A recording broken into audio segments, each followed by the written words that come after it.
Good morning, people! So today, another video. Dahil sa aming bahay, ito yung aking jackfruits. Sorry, amo ang nangka. And hinog na siya. Grabe, hinuga na. So, mong nangka, grabe siya, kahinog pa siya. So, sobrang laki niya. Aabot siya ng, I think, mga 8 kilos. Super laki. And yung kumakain sa bahay is ano lang kami. Grabe, Dalawa and tatlo yung anak siya, ko. Bisig sakto siya sinog, gawa. So, yan kita niyo. Pero meron naman akong mga kamag-anak like mama and papa, yung mga kapatid ko. Kaya yung ito yung malaking half binigay ko sa kanila. Ayan. The rest, pinamigay ko din sa mga estudyante o sa mga bata na yun na dumaan sa bahay. So, may nangka na naman tanga hinog. Ara. Dira lang ka, kahinog ng nangka ko. So, kinabukasan, meron namang isa. Yung pangalawa kong langka is, ano na naman, hinog na naman siya. Ayan, so this time ako na yung nagkuha nito. Malaki din to. Ayan, ano ko na yung kapatid ko, pinapunta ko na. Dahil ibang klase naman to ng nangka. So, ayan, oh. As you So, can ayan guys, see. another jackfruit na naman. So, yung jackfruit ko is hinog na. So, napaka-yellow niya. So, dyan ko siya kinuha, oh. Sa puno ng ganyan. At saka ito pa, oh, meron pang natira. Ayan.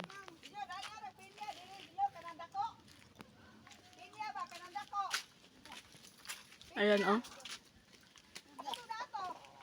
Meron pang malaki. So, after that, dahil rambutan season na naman ngayon, ayan, ipinasilip ko sa inyo yung rambutan.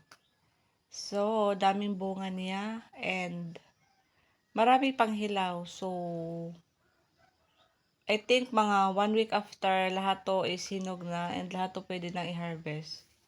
Pero yung father ko is nag-start na magbenta sa Hi mga estudyante. everyone! So, this morning, manguha tao rambutan. Manguha tao rambutan kay daghan na ka-islag hinog.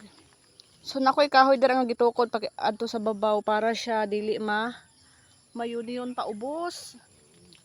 Dayon, para siya di maputol kay kaanugon. Okay lang, bisig mapalos ning kahoy ba? Tikaduha, uy. Ay, tawag kapalos kahoy ka ha. Oh my goodness! Wow! So, grabe kahinog siya. Sa babaw. Taran! Ari ang pinakadool sa ubos-ubos. Sa babaw-babaw. Sa kaubos-ubusan. And then, dra. So, ari gapung-pung-pung-pung gid ang iyang kahinog. Hala! Wow! Sara, oh, grabe niyang pulaha.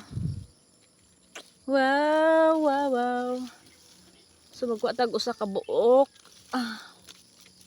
Ang kadagko sa iyang bunga. Tawa. Iyang bunga, isa ka paladan. Okay. So, daghan pa ni sila kayo. So, na ako'y duol kay nako dari, oh. Na, nga di ko maglisod. And, dopoy pula kayo, oh. Wow! And, sa ubos-ubos. Ato sa ubos-ubos. And, dato nga area. Ito pa dato nga area.